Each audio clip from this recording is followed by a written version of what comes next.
Best health packages up to 80% discount. Tirumala Diagnostics. నమస్తే, welcome to Suman TV. నేను మీ యామ్ని. ఈ 2024 సంవత్సరంలో అసలు ఈ 12 రాశుల వారికి ఏ విధంగా ఉంటుంది, ఈ విషయాలు మనకి తెలియజేయడానికి ప్రస్తుతం మనతో ఉన్నారు తొలి తెలుగు జ్యోతిష్య పండితురాలు, పంచాంగంకర్త డాక్టర్ ఈడుగంటి పద్మజారాణి గారు ఉన్నారు. వారితో మాట్లాడదాం. నమస్తే అండి. నమస్కారం మేడం, మనకి ఈ 2024 సంవత్సరంలో అసలు తులారాశి వారికి ఏ విధంగా ఉంటుందండి?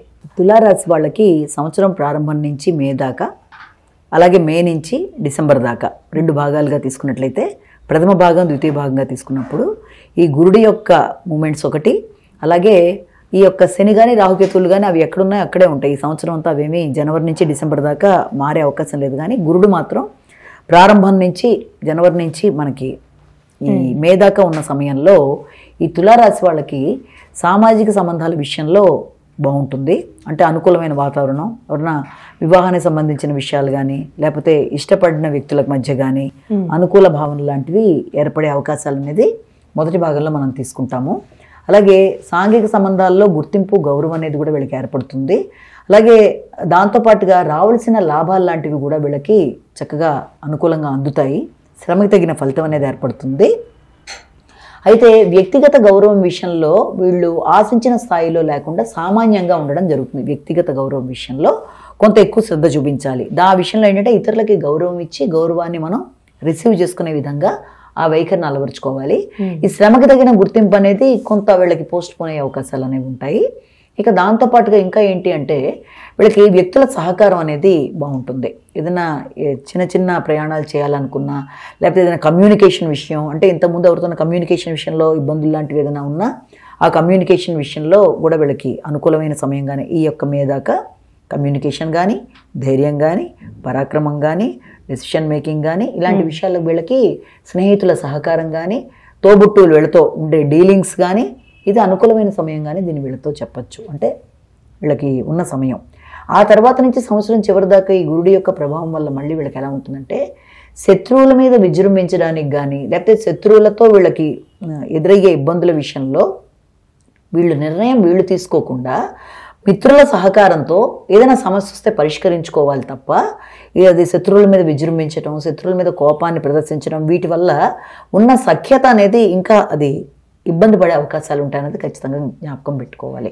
అంటే ఏదున్నా మంచి మిత్రుల సహకారంతో సమస్యని సాల్వ్ చేసుకోవాలి, మొదటి పాయింట్. రెండోది ఏంటి అంటే ఈ రకమైన అలజడులు, ఘర్షణలు లేకుండా వీలైనంతవరకు సామరస్యంగా సమస్యని పరిష్కరించుకోవాలి. అది రెండో పాయింట్. ఇదే కాకుండా వీళ్ళకి ఏంటంటే ఏదన్నా వీళ్ళు అనుకున్న దానికంటే ఖర్చులు ఎక్కువైపోయే పరిస్థితులు రావడం, దానివల్ల వీళ్ళకి కొంచెం అంటే అది ఉపయోగపడినా కూడా అది స్థాయికి మించిపోయిన ఖర్చులు అనేవి ఎక్కువగా ఉంటాయి. కాబట్టి ఆ విషయంలో కొంత జాగ్రత్తలు తీసుకుంటూ ఇతరుల మోసానికి గురి కాకుండా జాగ్రత్తగా ముందుకెళ్లాల్సిన అవసరం అయితే ఉంది, అంటే ఆ ఖర్చుల విషయంలో. అలాగే ఆర్థికమైన అంశాలు వీళ్ళకి అనుకూలంగా ఉంటాయి. మాట విలువ బాగుంటుంది. వీళ్ళు చెప్పిన విధానానికి ఏదైనా మాట ఇస్తే మాట మీద నిలబడే విధానం కూడా వీళ్ళకి అనుకూలంగానే ఉంటుంది. కుటుంబ సభ్యులతో వైఖరి కూడా బాగానే ఉంటుంది. కానీ ఏదైనా కొనాలి అనుకున్నప్పుడు కానీ అది విద్యకు సంబంధించిన విషయాలు కానీ, వాహనానికి సంబంధించిన విషయాలు కానీ, గృహానికి సంబంధించిన విషయాలు కానీ, వీటికి సంబంధించిన విషయాల్లో మాత్రం ఖచ్చితంగా మోసాలకి లోను కాకుండా మిత్రుల సహకారంతో వాటిని కొనుగోలు చేయడం లాంటివి. అంటే ఒక వ్యక్తి, ఆత్మీయ వ్యక్తిలాగా ఒక మిత్రుడు ఎవరన్నా సహకరించి దాంతో ముందుకు వెళ్ళినట్లయితే వీళ్ళకి అనుకూలంగా ఉంటుంది తప్ప, లేకపోతే అనవసరమైన మోసాలకు గురయ్యే అవకాశం అనేది కూడా వీళ్ళకి ఉంటుంది. ఇక శని భగవానుడి విషయం తీసుకున్నా కూడా వీళ్ళకి ఎప్పుడూ కూడా దీనివల్ల ఏంటంటే సంతానం విషయంలో, సంతానం యొక్క విద్య, సంతానం యొక్క ఆరోగ్య విషయం, వీటి గురించి ఎక్కువ ఆలోచన చేయడం, అలాగే వీళ్ళకి జ్ఞాపక శక్తికి సంబంధించిన విషయాలు కానీ వీటి విషయంలో కూడా వీళ్ళు కొత్త శ్రద్ధ అనేది కనబరుచుకోవాలి. ముఖ్యంగా శనికి సంబంధించిన విషయాలైన వాటిల్లో అంటే వాగ్దానాలు ఏదైనా నెరవేర్చుకుపోయి కానీ, మాట్లాడవలసిన విషయాల్ని మాట్లాడవలసిన సమయంలో మాట్లాడకపోవడం కూడా సమస్య అవుతుంది. కాబట్టి ఎప్పుడు ఏది మాట్లాడాలో అప్పుడు అది మాట్లాడడానికి అనుకూలమైన సమయాన్ని సృష్టించుకోవడం అనేది, అతి కష్టం మీద పడిన శ్రమకి రావాల్సిన లాభం కూడా ఎక్కువ శ్రమ కోడ్చి అంటే ఇమీడియట్గా రాకుండా కొంత లేటు కూడా వచ్చే అవకాశాలు లాంటివి ఒకటి ఉంది. అలాగే సాంఘిక సంబంధాలు అంటే ఏదైనా కొన్ని జరుగుతాయి అనుకున్న విషయాల్లో కూడా కొంత పోస్ట్పోన్మెంట్, ఇవన్నీ శని యొక్క ఇండికేషన్స్లో కనబడుతున్నప్పటికీ దాన్ని గురుబలంతో అధిగమించడానికి వీళ్ళు ప్రయత్నం చేసుకోవాలి. అంతేకాకుండా ఈ రాహుకేతుల విషయం తీసుకున్నా కూడా వీళ్ళకి శత్రువుల మీద విజయం సాధించడానికి, తర్వాత ఆరోగ్యపరమైన విషయాల్లో, పోటీల్లో, క్రీడల్లో ఇలాంటి విషయాల్లో వీళ్ళకి కొంత అనుకూలత ఉన్నప్పటికీ చేతిలో ఉన్న ధనాన్ని చివరి రూపాయి దాకా ఖర్చు పెట్టేదాకా తోచని పరిస్థితులు అనేవి కూడా వీళ్ళకి ఎదురవుతున్నాయి ఈ రాహుకేతులు నడుస్తున్నప్పుడు. ఆ విషయంలో జాగ్రత్తగా ఉండాలి. అంటే కృత్రిమంగా వీళ్ళకి ఆర్టిఫిషియల్గా వీళ్ళకి ఫైనాన్షియల్ ఇబ్బందులు ఏర్పడతాయి. అంటే లేక కాదు, చేతిలో ఉంటుంది. ఏదైనా ఒక వెహికల్లో వాళ్ళు వెళ్ళేటప్పుడు వెహికల్లో ఏదైనా ఇది అయిపోతే దాంట్లో ఇంధనం వాళ్ళు దిగి ఇంకొకటి దాంట్లో వెళ్ళాలి అనుకున్నప్పుడు ఆ సమయానికి చేతిలో బ్యాంక్ కార్డు ఉంటుంది కానీ డబ్బులు చేతిలో లేకపోవడం, అంటే ఆకస్మికమైన విచిత్రమైన సమస్యలు లాంటివి ఎదురవ్వడం, డబ్బులు ఆకస్మికంగా చివరి మూమెంట్ దాకా ఖర్చు పెట్టేసే పరిస్థితులు, ఇలాంటి వాటికి అవకాశం ఉంది. కాబట్టి వీళ్ళంతవరకు డబ్బులు విషయంలో చాలా జాగ్రత్తగా ఉండాలి. ఆకస్మికమైన ఖర్చుల విషయంలో జాగ్రత్తగా ఉండాలి. ఇతరులకు సహకరించేటప్పుడు కూడా వీళ్ళ స్థాయి బట్టి సహకరించుకుంటూ ముందుకు వెళ్ళాలి. ఇలాంటివన్నీ కూడా చాలా ముఖ్యమైన విషయాలు. అలానే ఈ రాశి వారికి వ్యాపారస్తులు కానీ రాజకీయ రంగానికి సంబంధించండి, అలానే స్త్రీలు వ్యవసాయ రంగానికి సంబంధించి ఏ విధంగా ఉంటుందండి ఈ సంవత్సరంలో?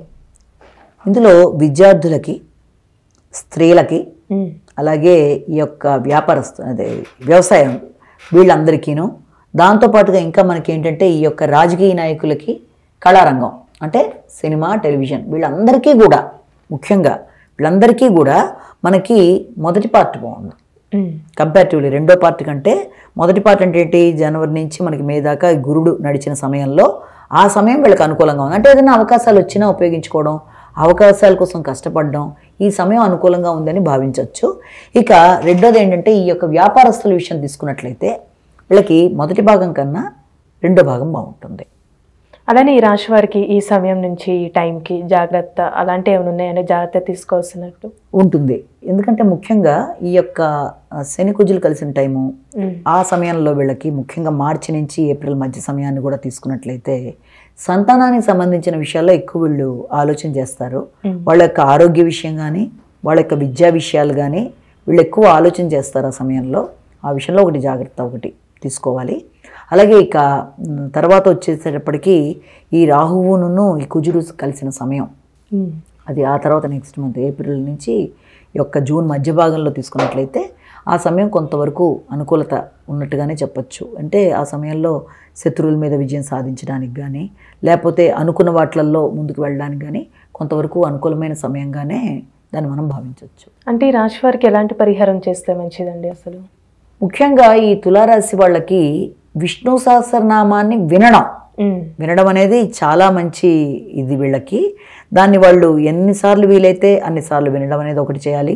అలాగే విష్ణుమూర్తికి సంబంధించిన మందిరాలు, వెంకటేశ్వర స్వామికి సంబంధించిన మందిరాలు, విష్ణుమూర్తికి సంబంధించిన పూజలు, అలాగే ఈ యొక్క శనివారం ఏదైనా టెంపుల్కి వెళ్ళినప్పుడు ముఖ్యంగా విష్ణుమూర్తిని ప్రధానంగా తీసుకుంటూ వాళ్ళు ముందుకు వెళ్ళినా, వారికి సంబంధించిన స్తోత్రాలు చదివినా, వాటికి సంబంధించిన స్తోత్రాలు లాంటివి ఏదైనా పారాయణ చేసిన, అష్టోత్తరాలు ఇవన్నీ కూడా వీళ్ళకి అనుకూలంగా చెప్పచ్చు.